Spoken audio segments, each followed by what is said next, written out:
Hello everyone, RJ is back again.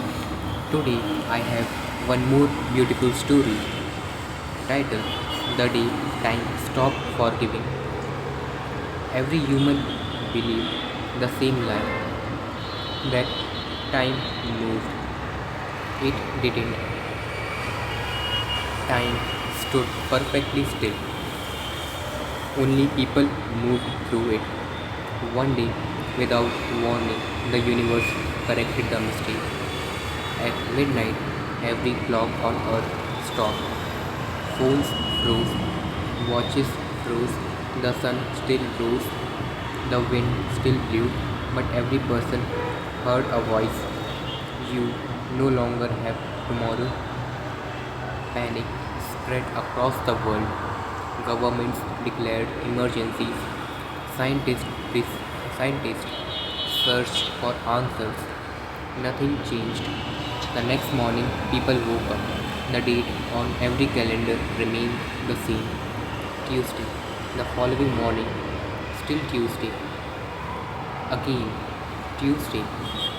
Again, Tuesday. No one grew older. No child was born. No disease progressed. No one died. Humanity celebrated. We have defeated the time. People traveled, watched endless shows, played games, scrolled, they laughed. We have forever. Months passed, or what felt like months. Then a young carpenter noticed something impossible. The chair he had been building had not changed. Every cut he made remained, every mistake remained, but he himself had not become better. He had spent thousands of hours, yet he had learned almost nothing. Others noticed the same. The musician's finger never became faster. The writer's page never became deeper. The programmer solved the same problem over and over.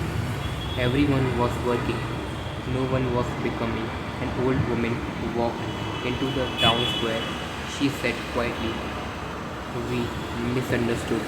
It isn't time that changes us. It is the willingness to spend it." The crowd laughed. She picked up a mirror. Look, each person saw a different reflection, not an older face, an emptier one. The body was unchanged. The eyes were not. They no longer carried curiosity or courage or hunger, only habit. The old woman spoke again. You thought immortality would save you. It has only renewed urgency. A young man stepped forward. What do we, what do we do? She answered, build something that deserves tomorrow. He frowned. There is no tomorrow. She nodded. Exactly. That is why today has finally become visible. For the first time since the clock had stopped, someone returned to work. Not because a deadline existed, not because someone was watching, because he realized something terrifying. The greatest privilege in life had never been having time. It had been believing that time was limited. That night, as he worked, a faint ticking echoed across the room.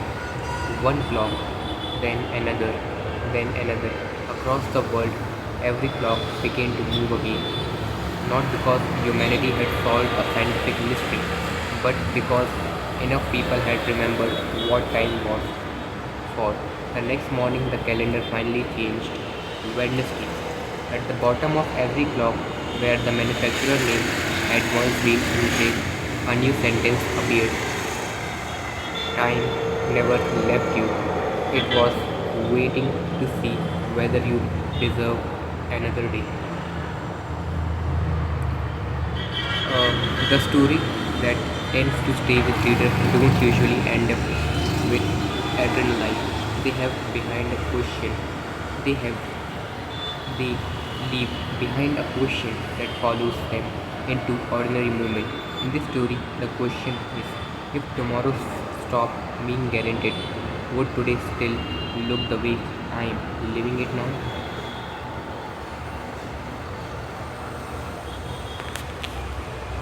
So, with this, we are ending today's story. Thanks for listening.